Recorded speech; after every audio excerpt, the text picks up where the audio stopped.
안녕하세요. 정은지 노무사입니다. 오늘은 월 중도 입퇴사자의 월급여 계산 방법에 대해서 간단하게 살펴보도록 하겠습니다. 월 중도 입퇴사자의 급여 계산 방법으로는 일할 계산이라는 단어를 많이 들어보셨을 거예요. 그렇다면 이 일할 계산은 어떻게 해야 하는 것일까요? 월급제 근로자의 급여 일할 계산 방법에 대하여는 근로기준법 등 노동관계 법령에서 특별히 규정하고 있는 바가 없는데요. 오늘은 고용노동부에서 인정하고 있고 실제로 많이 쓰이고 있는 방법인 첫 번째, 역일수에 따른 일할 계산, 두 번째, 유급일수에 따른 일할 계산, 세 번째, 근로시간에 따른 일할 계산 방법에 대해서 예시를 통해 알아보도록 하겠습니다. 먼저 월요일부터 금요일 주 5일, 하루 8시간, 일주 40시간 근무, 토요일 무급휴무, 일요일 주요일, 월급여 206만 740원, 올해 최저 기준으로 책정된 월급여죠. 의 조건으로 채용된 근로자 A가 2024년 4월 8일에 입사했다고 가정해 보겠습니다. 이 경우 이분의 4월 월급은 어떻게 일할 계산할 수 있을까요? 첫 번째, 역일수에 따른 일할 계산을 적용해 보겠습니다. 참고로 이 방법이 실무에서 많이 쓰이고 있습니다. 첫 번째 방법은 월 급여액을 역일수로 나누고 1월 미만의 근무 기간을 곱해 주시면 되는데요. 이분의 월 급여액인 206만 740원을 4월 달에 역일수인 30일로 나누고 근무 기간이 23일을 곱해 주시면 157만 9,900원으로 계산이 됩니다. 다음 두 번째, 유급일수에 따른 일할 계산을 적용해 보겠습니다.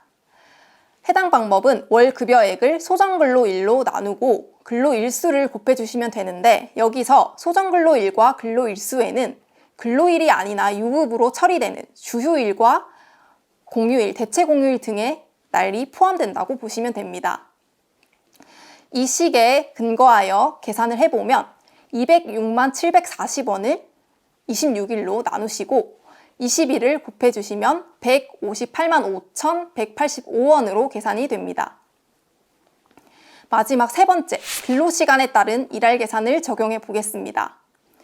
통상시급에 일일 소정근로시간을 곱하시고 근무일수를 곱해주시면 되는데 여기 근무일수에서도 근로일이 아니나 유급으로 처리되는 주휴수당 등을 포함해 주셔야 합니다. 참고로 통상시급은 월급여액의 통상임금 산정 기준 시간을 나누시면 됩니다. 근로자 A의 통상시급을 한번 계산해 볼까요? 206만 740원을 209시간으로 나누면 9,860원으로 계산이 됩니다. 9,860원은 올해 최저시급이고요. 이분의 통상시급은 최저시급과 동일한 9,860원이네요. 여기에 8시간 곱하기 21을 하시면 157만 7,600원으로 계산이 됩니다.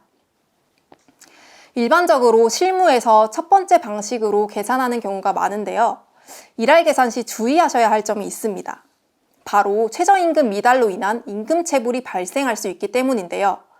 이를 방지하기 위해서는 일할 계산 후 최저임금 미달 여부를 추가로 확인해 보셔야 합니다. 앞서 살펴본 예시가 최저임금을 전제하고 있으므로 세 번째 방법으로 계산된 임금을 최저임금으로 보시면 되는데 1번, 2번 방식으로 계산된 방법 모두 세 번째 방법으로 계산된 금액 이상이기 때문에 해당 예시에서는 세 가지 방법 모두 최저임금 미달로 인한 임금체불 이슈는 없다고 볼 수 있겠습니다. 다음 중도 퇴사자의 경우도 한번 살펴보도록 하겠습니다. 앞선 중도 입사자의 근로조건과 동일하다고 가정을 하고 근로자 B는 24년 4월 9일까지 근무 후 퇴사했다고 가정해 보겠습니다. 이 경우 4월 월급은 어떻게 일할 계산할 수 있을까요? 첫 번째, 역일수에 따른 일할 계산을 적용해 보겠습니다.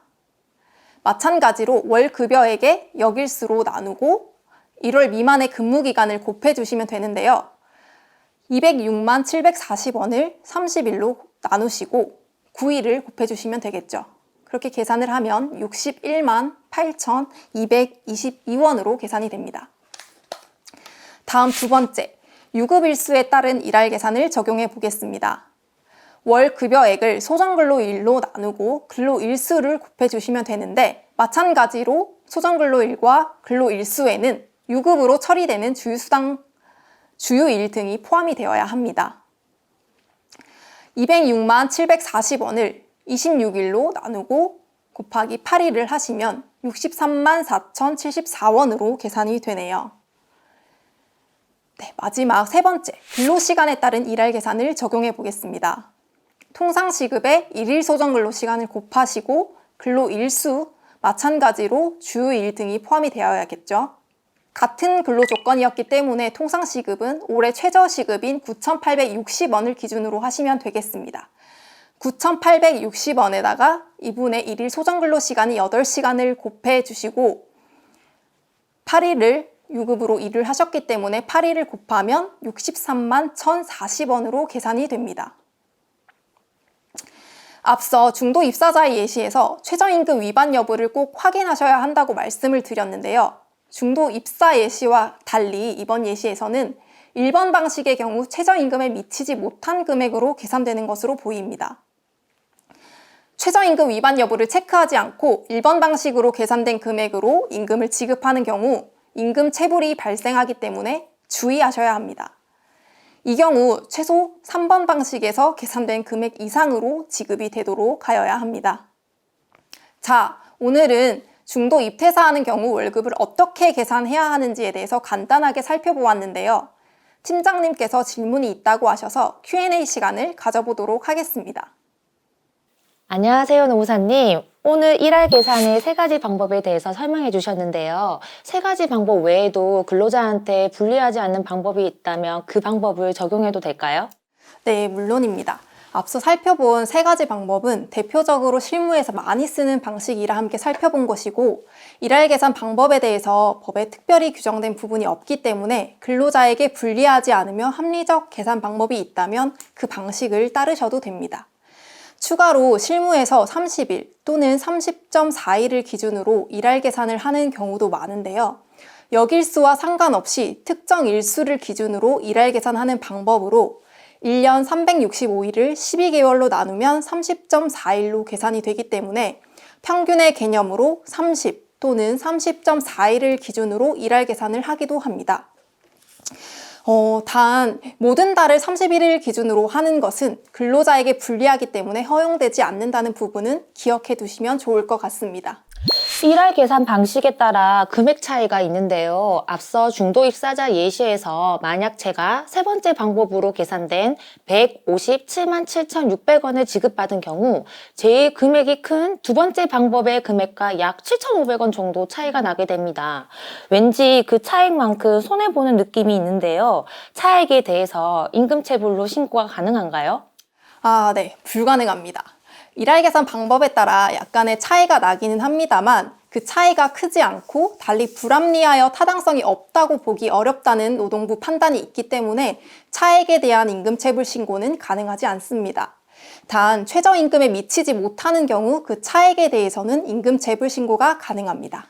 네, 오늘은 간단하게 중도 입퇴사자 근로자의 월급여 일할 계산 방법에 대해서 살펴봤습니다. 추가로 궁금하신 부분이 있다면 아래 번호로 연락 주시면 됩니다. 감사합니다.